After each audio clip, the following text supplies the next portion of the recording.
Halaka Dunyor. Ito sa Supreme Court na.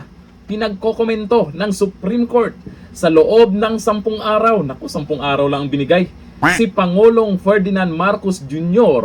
at Acting Executive Secretary Rap Recto kaugnay ng petisyon na humihiling na isailalim ang Pangulo sa pisikal at mental na pagsusuri kabilang ang hair follicle.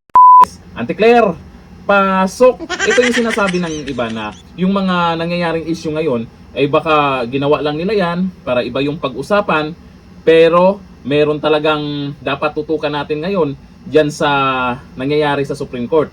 Merong oral arguments dyan, at ito po tungkol sa kalusugan ng Pangulo, may mga nagpetisyon dyan para malaman natin kung ano talaga ang totoo. At ito na ang bilis ng Supreme Court May kinakabahan.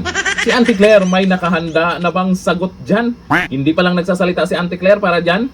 Excited na ang taong bayan kung paano siya pagtatawanan.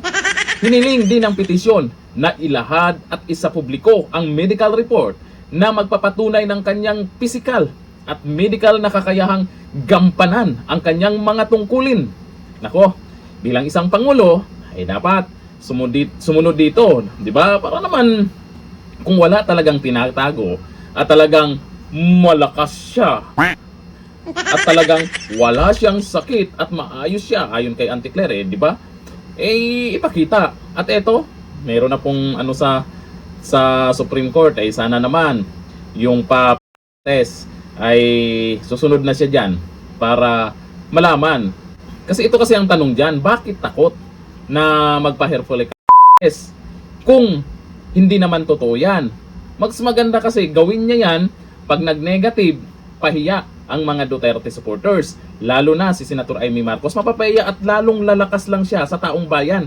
At siya yung malamang baka abutin pa yung trust rating ni VP Sara. Pero ang tanong, magne-negative nga ba?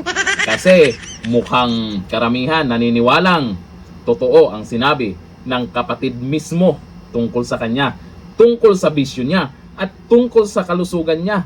Nabanggit din ni Senator Amy Marcos na yun nga, mayroon ngang sakit nitong nakaraan. Pero sa ngayon, ang sabi, malakas na daw at maayos daw. Magkaalaman. Eto na, Supreme Court na. Auntie Claire, nakahanda na ba ang iyong sagot dyan? Eto, naghihintay na ang taong bayan kung paano ka pagtatawanan. Ay, ayon pa dito sa mga nagkomento. Grabe naman tong mga nagkomento. Ang sabi, positive daw kaagad. Ang sabi ni Bonsai Nicolas, wala pa nga hintay nga ni. Sabi ni Ricardo Gonzales, Auntie Claire, pasok. Eto sabi ni Gisa Ben Sarate, hintayin ko ang pahayag ni Auntie Claire tungkol nito. Alam niyo, sa totoo lang, tama lang naman to na tama lang din naman talaga ang desisyon ng Supreme Court na ganito, bibigyan ng 10 araw para magkomento, kasi hindi pwedeng baliwalain to, kasi hiling na po ito ng mga taxpayers, ng mga nagpapasahod sa kanila, yung mga nakaupo dyan. Ang nangyayari kasi ngayon, may mga ibang issue na pinag-usapan na nahuli na daw si Saldico, pero ang sagot ng iba ay hindi pa raw, di natin alam kung ano yung totoo. Tapos biglang lumabas din itong si Martin Romualdez, nagsalita na rin na ganun nga, pakpak ganun. Kaya sa tingin po ngayon ng karamihan, away-away na daw sila, pero may mga nagdududa, baka drama lang kasi may mga ganap na ngayon dyan na inaabangan sa Korte Suprema. Isa na ito, yung tungkol sa kalusugan ni Dunyor at yung tungkol sa oral argument po sa GAA. Maraming inaabangan sa Korte Suprema. Hindi dapat baliwalain yan. Buti na lang, may social media, kahit ang bagal ng mga ibang mga nagbabalita dyan, yung lalo na yung mga kilalang media. At least merong mga kapwa vlogger, mayroon ding ibang media na nagpo-post, pero naipakalat dahil marami namang nag-share.